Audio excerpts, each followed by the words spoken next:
Hi friends, स्वागत है आपका हमारे यूट्यूब चैनल गौरव टेक्नीशियन में। आज ये हमारा साइंस का 5वां क्यूज है, तो देखते हैं आप लोग इसमें कितने सही कर पाते हैं। चलिए पहला क्वेश्चन की ओर चलते हैं हम लोग। अभिक्रिया Fe plus H2O Fe3O4 plus H2 के लिए सही संतुलित समीकरण विकल्प चुनिए। तो इसका सही आंसर क्या हो जाएगा? तो इसका सही आंसर होगा ऑप्शन नंबर डी। इसका सही आंसर हो जाएगा option number D, 3Fe plus 4H2O Fe3O4 plus 4H2। इसमें से राशि समीकरण को संतुलित करना था। चलिए अगले क्वेश्चन की ओर चलते हैं हम लोग। अगस्त 2024 में परीक्षण के लिए किए गए लॉन्ग रेंज ग्लाइड बम गौरव के विकास के लिए निम्नलिखित में कौन सा संगठन उत्तरदायी है? पहला, भारतीय अंतरिक्ष अनुसंधान संगठन। दूसरा, हिंदुस्तान एरोनॉटिक्स लिमिटेड। तीसरा, रक्षा अनुसंधान एवं विकास संगठन। या चौथा, भारतीय नौसेना। इसका सही आंसर हो जाएगा फ्रेंड्स ऑप्शन नंबर सी, रक्षा अनुसंधान एवं विकास संगठन। चलिए नेक्स्ट क्वेश्चन की ओर चलते हैं हम लोग। निम्नलिखित विकल्पों में से सही युग्म का चयन कीजिए, यानी इनमें से कौन सा युग्म सही है, आप लोग आंसर दीजिए। तो पहला है, वस्तु द्वारा अपनी गति की स्थिति को बदलने के लिए प्रतिरोध जड़त्व। दूसरा, वस्तु द्वारा अपनी गति की स्थिति बदलने के लिए प्रतिरोध त्वरण। तीसरा, वस्तु द्वारा अपनी गति की स्थिति को बदलने के लिए प्रतिरोध गुरुत्वाकर्षण। चौथा, वस्तु द्वारा अपनी गति की स्थिति को बदलने के लिए प्रतिरोध संवेग। इसका सही आंसर हो जाएगा ऑप्शन नंबर ए, वस्तु द्वारा अपनी गति की स्थिति को बदलने के लिए प्रतिरोध जड़त्व। यानी कोई भी वस्तु अगर अपनी गति में परिवर्तन करेगा तो वो जड़त्व के कारण। अगर कोई विराम में है तो वो विराम में रहने का प्रयास करेगा, और कोई गति में है तो गति में रहना, लेकिन अगर उसका अगर चेंज होता है गति में या विराम में तो वो जड़त्व के कारण। चलिए नेक्स्ट क्वेश्चन की ओर।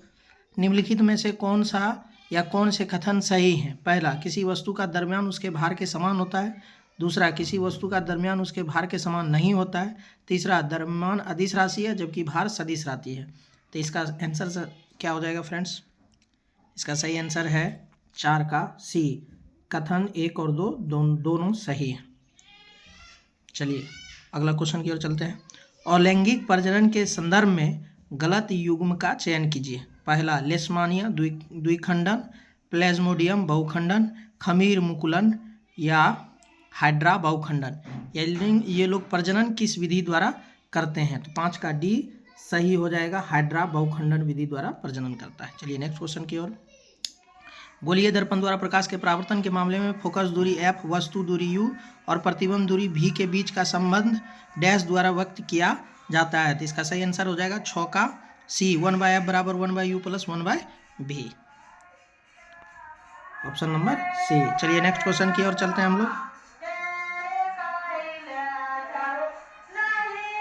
निम्नलिखित में कौन से यौन संचारित रोग वायरस के कारण होता है? पहला, मत्स्य और एड्स। दूसरा, मत्स्य और सुजाक। तीसरा, सिफिलिस और एड्स। चौथा, सुजाक और सिफिलिस। तो इसका सही आंसर हो जाएगा फ्रेंड्स 7 का ए, मत्स्य और एड्स, यानी ये यौन संचारित रोग हैं। 8वां नंबर, IIT बॉम्बे ने भारत का पहला क्वांटम डायमंड माइक्रोचिप इमेजर विकसित करने के लिए किसके साथ साझेदारी की है? पहला, TCS। दूसरा, गूगल। तीसरा, महिंद्रा एंड महिंद्रा। चौथा, L&T। तो इसका सही आंसर हो जाएगा friends option number A, TCS। चलिए नेक्स्ट क्वेश्चन की ओर। कार्बन एक स्थिर यौगिक क्यों बनाता है? पहला, उच्च विद्युत ऋणात्मकता के कारण कार्बन प्रबल आबंध बनाता है। दूसरा, छोटे आकार के कारण कार्बन प्रबल आबंध बनाता है। तीसरा, बड़े साइज के कारण कार्बन प्रबल आबंध बनाता है। या चौथा, उच्च पूर्ण ऊष्मा के कारण कार्बन प्रबल आबंध बनाता है। तो 9 का आंसर सही हो जाएगा फ्रेंड्स बी, छोटे आकार के कारण कार्बन प्रबल आबंध बनाता है। अगला क्वेश्चन, धातुओं के संबंध में निम्नलिखित कौन सा कथन गलत है? पहला, धातुओं को पीटकर पतली चादर बनाया जा सकता है, इस गुणधर्म को आघातवर्धिया कहा जाता है। दूसरा, सीसा और पारा तुलनात्मक रूप से ऊष्मा के सुचालक होते हैं। चौथा, धातुओं को खींचकर पतले तारों का रूप दिया जाता है। या चौथा, धातुएं ऊष्मा की सुचालक होती है। तो इसका सही आंसर हो जाएगा फ्रेंड्स बी सीसा और पारा तुलनात्मक रूप से ऊष्मा के सुचालक होते हैं। चलिए नेक्स्ट क्वेश्चन की ओर चलते हैं हम लोग।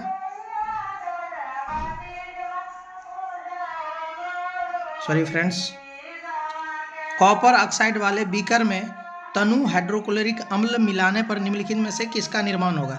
चलिए 11 का सही ऑप्शन बताइए आप लोग।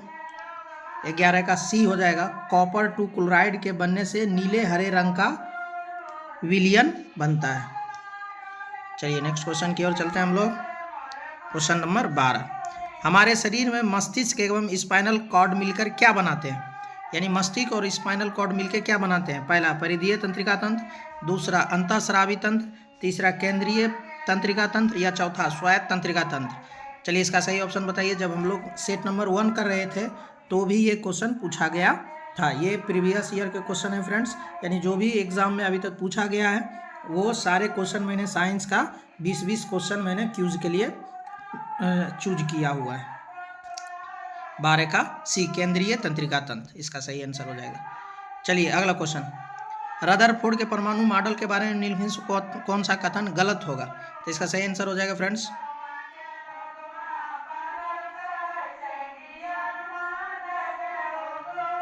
इसका सही आंसर क्या होगा? 13 का बताइए। 13 का ऑप्शन सी, इलेक्ट्रॉन के नाभिक के चारों ओर दीर्घ वृत्ताकार पथ में परिक्रमा करते हैं। चलिए नेक्स्ट क्वेश्चन की ओर चलते हैं हम लोग। कौन सा अंगक केवल पादप कोशिकाओं में पाया जाता है? यानी पादप कोशिकाओं में क्या पाया जाता है? हरित लवक, लयनकाय, केंद्रक या सूत्रकणिका? तो इसका सही आंसर हो जाएगा हरित लवक। हरित लवक सिर्फ पादप कोशिका में पाया जाता है, जंतु कोशिका में हरित लवक नहीं पाया जाता। बाकी लयनकाय, केंद्रक, सूत्रकणिका ये सब दोनों में पाया जाता है। चलिए नेक्स्ट क्वेश्चन की ओर। ताप का विसरण की दर पर क्या प्रभाव पड़ता है?